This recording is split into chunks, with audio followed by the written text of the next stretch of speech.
Maligayang pag-aaral sa Filipino TV. Ang ating aralin ay tungkol sa pagsulat ng agenda sa asignaturang Filipino sa piling larang academic. Tatalakayin natin ang Module 9, ika-9 na linggo para sa ikalawang markahan. Sa kabuuan ng aralin, inaasahan na ikaw na mag-aral ay natutukoy ang mahalagang impormasyon sa isang pulong upang makabuo ng sintesis sa napag-usapan. Kumusta ka na?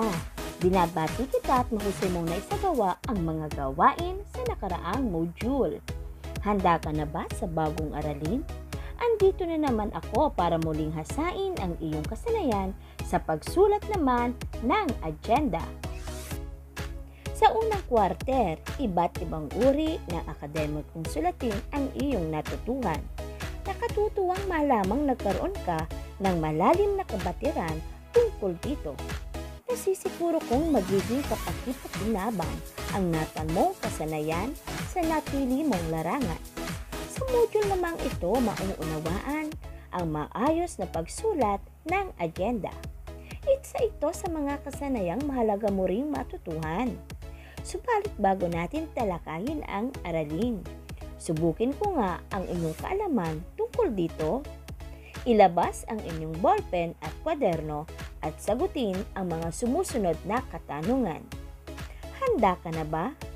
Simulan na natin!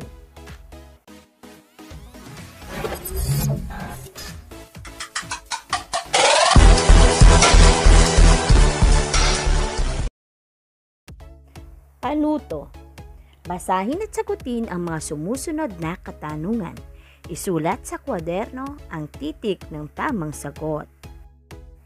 Alin sa mga sumusunod na halimbawa ng akademikong sulatin ang nagsasaad ng mga paksang tatalakayin sa pulong? A. Abstract, B. Bio note, C. Agenda, D. Katitikan.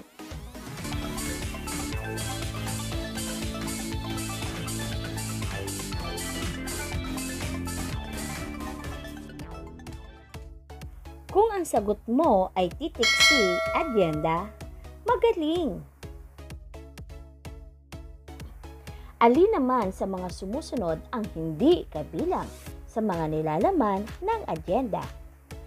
A. Listahan ng mga paksa, B. Petsa, lugar at oras, C. Mga magsasalita at mangunguna, D. Mga desisyon at rekomendasyon.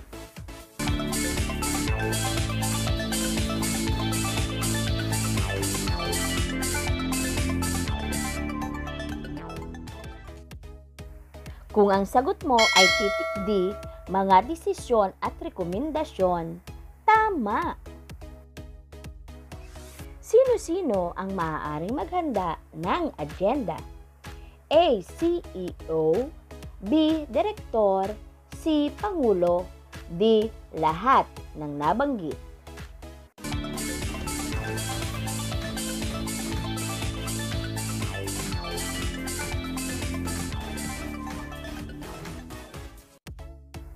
Ang sagot mo ba ay titik D, lahat ng nabanggit?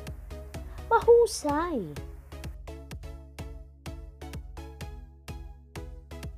Alin sa mga sumusunod na paliwanag ang hindi tumutukoy sa kahulugan ng agenda? A. Ito ang mga talaan ng mga pag-uusapan sa pulong. B. Naglalaman ito ng natuklasan at konklusyon. C. Nakasaad din dito ang mga pagtitibayang mga desisyon. D. Mahalaga ito upang maging maayos ang direksyon ng pulong.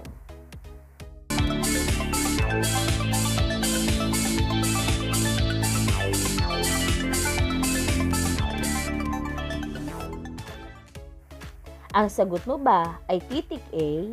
Ito ang mga talaan ng mga pag-uusapan sa pulong? Tama!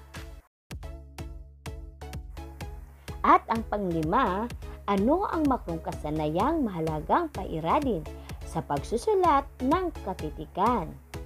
A. Pakikinig, B. Pagsasalita, C. Panunood, D. Pagsusulat.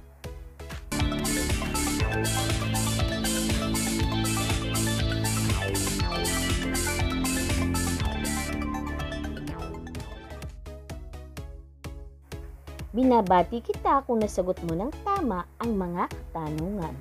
Huwag mag-alala sapagkat ngayon ay matututuhan ang lahat ng tungkol dito. Sa nakaraang mga module ay nabatid mo na ang paraan ng pagsulat ng maayos na akademikong sulatin. Lalo pa nating hahasain ang iyong kasanayan sa ganitong mga uri ng akademikong sulatin. Kaya naman, sa module na ito, panibagong kasanayan ang lilinangin sa iyo. Sa bawat gawain sa loob ng organisasyon, samahan o institusyon ay palaging nagsasagawa ng mga pag-uusap at talakayan ng mga kasaping bumubuo rito.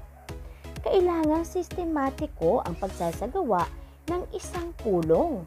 Kaya naman, mahalagang maitakda ang mga paksang pag-uusapan sa pulong sa tulong ng agenda. Ano nga ba ang agenda? Tandaan ng agenda ay tumutukoy sa talaan ng mga paksang tatalakayin sa isang pagpupulong. Mahalagang bahagi ng pagpaplano at pagpapatakbo ng pulong ang agenda. Dahil nililinaw nito ang layunin, detalye ng mga paksang tatalakayin, mga mangunguna sa pagtalakay at ang haba ng bawat isa. Alam mo ba na ayon kay Villanueva 2016, layunin ng dokumentong ito na bigyan ng ideya ang mga kalahok sa mga paksang tatalakayin at sa mga usaping nangangailangan ng atensyon. Nakasaad din dito ang mga aksyon o rekomendasyong inaasahang pag-uusapan sa pulong. Sa kabuuan, layunin ng agenda na mabigyan ng focus ang pagpupulong. Alamin naman natin kung sino pa ang responsable sa pagsulat ng agenda. Ang responsable sa pagsulat ng agenda ay ang mga nagpapatawag ng pagpupulong. Maaaring sila ay presidente ng kumpanya, CEO, direktor, tagapamahala, pinuno ng unyon at iba pang mga organisasyon o samahan.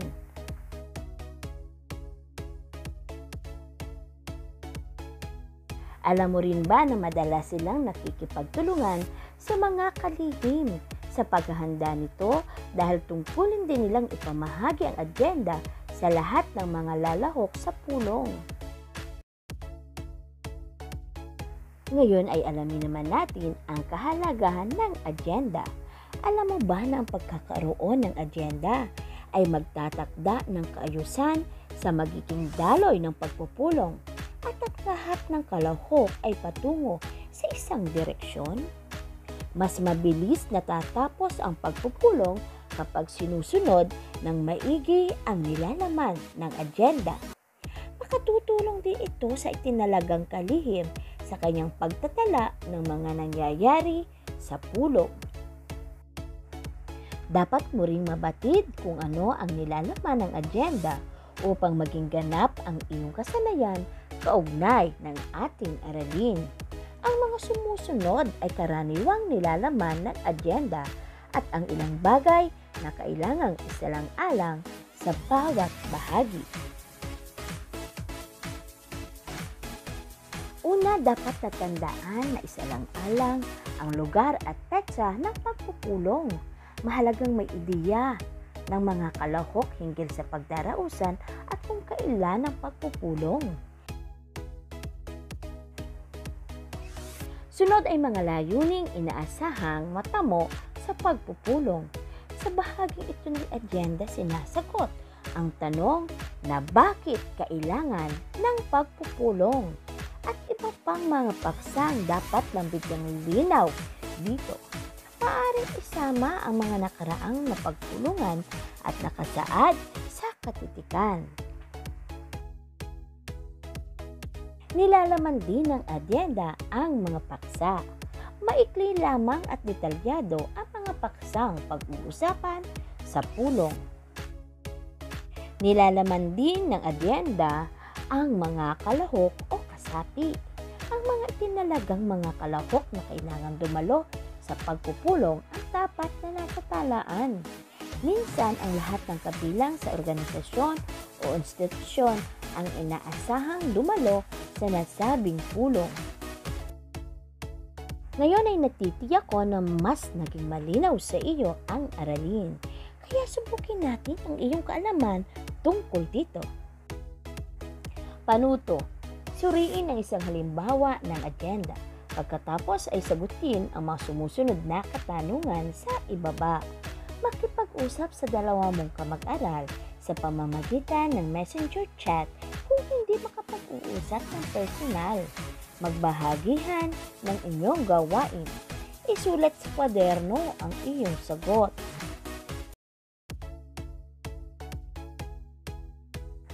Tahimik na suriin ang nilalaman ng agenda. Narito ang isang halimbawa ng agenda.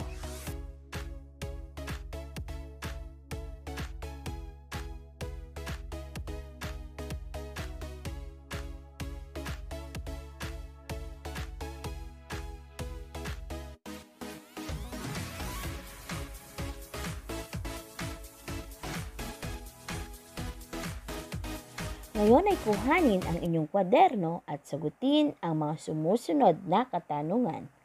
Una, tungkol saan ang sinuring halimbawa ng agenda? Pangalawa, ano-ano ang nilalaman ng agenda? Pangatlo, sino-sino ang kinakailangang dumalo sa pagpupulong? Pang-apat, paano ba inilahad ang mga paksa sa pagpupulong? At ang panglima, sa inyong palagay, malaking tulong ba ang paglikha ng agenda para sa ikatatagumpay ng pagpupulong? Ipaliwanag. Sagutin ito sa inyong kwaderno.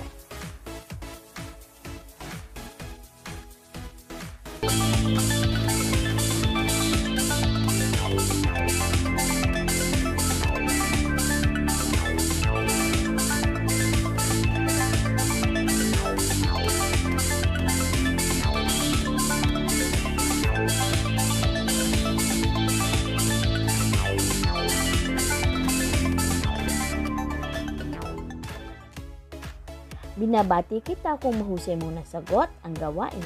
Ipaskil ang picture ng inyong naging sagot sa email ng guro. Marahil ganap ng iyong maidiya sa nilalaman ng agenda. Kaya't hinahamon kita na gawin ang susunod na gawain. Ikaw ay kabilang sa isang organisasyon sa inyong paaralan at bahagi ng inyong layunin ay makisangkot at makaambag sa inyong komunidad. Kaugnay nito, ikaw ang naatasang gumawa ng programa na tutulong sa inyong komunidad lalo na ngayong panahon ng krisis dulot ng pandemya. Ano ang iyong planong gawain upang makatugon sa krisis na ito? Gumawa ng agenda na magsasaad ng iyong mga planong gawain para sa inyong aktibidad. Isaalang-alang ang kalakip na pamantayan sa pagmamarka. Isulat sa inyong kwaderno ang gawain. Gamitin ang template sa pagsagot ng gawain at isalang-alang ang kalakip na pamantayan sa pagmamarka. Tandaan, ang agenda ay nagsisilbing gabay upang maging maayos ang daloy ng mga paksang tatalakayin at pagdidesisyonan sa isang pagpupulong. Kaya't mahalagang isulat ito ng naaayon sa tamang organisasyon. Ngayon ay batid mo na ang tungkol sa pagsulat ng agenda. Sublukin ko nga ang inyong natutuhan sa ating aralin. Kuhanin ang ballpen at kwaderno at sagutin ang pangwakas na pagsusulit.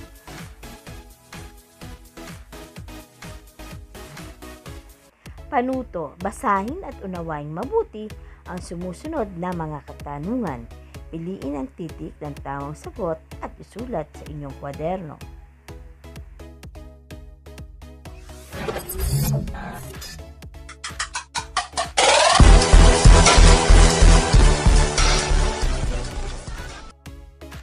Alin sa mga sumusunod ang hindi kabilang sa mga nilalaman ng agenda?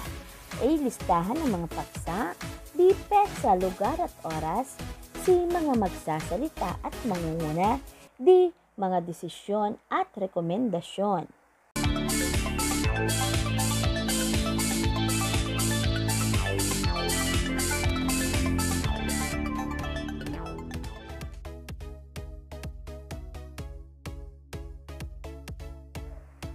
Ang mga sumusunod na paliwanag ay tumutukoy sa kahulugan ng agenda maliban sa isa. Ano ito? A. Ito ang mga talaan ng mga paksang tatalakayin sa pulong. B. Naglalaman ito ng natuklasan at konklusyon. C. Nakasaad din dito pagtitibayang desisyon para sa planong isasagawa. D. Mahalaga ito para sa maayos na direksyon ng pagpupulong.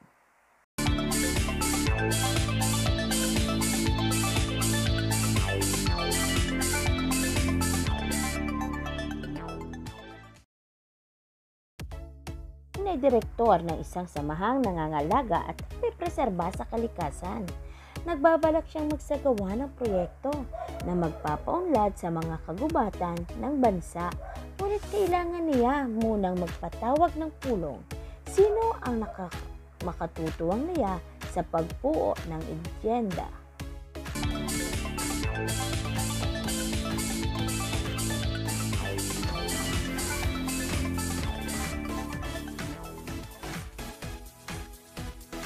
Pang-apat, maayos na naihanay ni Justin ang mga paksang pag-uusapan sa pulong. Naisaad na rin niya ang takdang araw, oras at lugar ng pagpaganapan ng pulong. Ano pa ang kailangan niyang idagdag upang makumpleto ng ganap ang kanyang agenda? A. Mga pangalan ng dadalo at nakatakdang haba ng talakay. B. Mga petsa, lugar at oras na itatagal ng pulong. C. Mga kasulatang dapat pag-usapan. D. Mga mahalagang panuto sa gawain.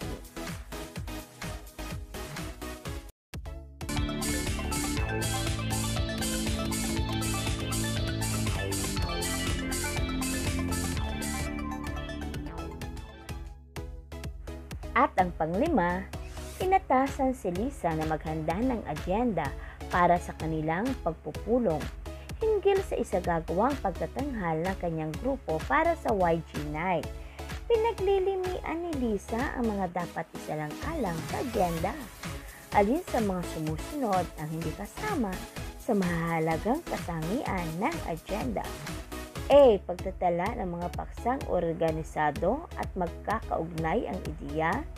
B. Pagtatakda ng mga takdang oras partikular sa magiging haba ng pagpupulong. C. Pagpapalagay ng petsa, oras at puok, ganapan para sa isasagawang pagpupulong. D.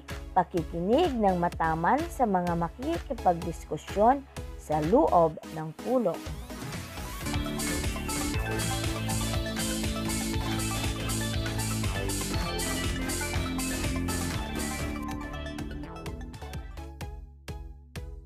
Iwasto ang pagsusulit sa tulong ng susi sa pagwawasto.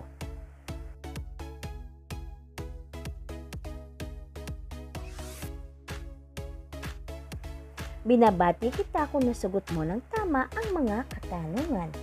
Ngayon ay malaya kang magamit ang natutuhan sa aralin sa pamamagitan ng pagbabahagi ng pangkahalatang impresyon o refleksyon sa ating aralin. Basahin at sagutin ang papel sa reflektibong pagkatuto.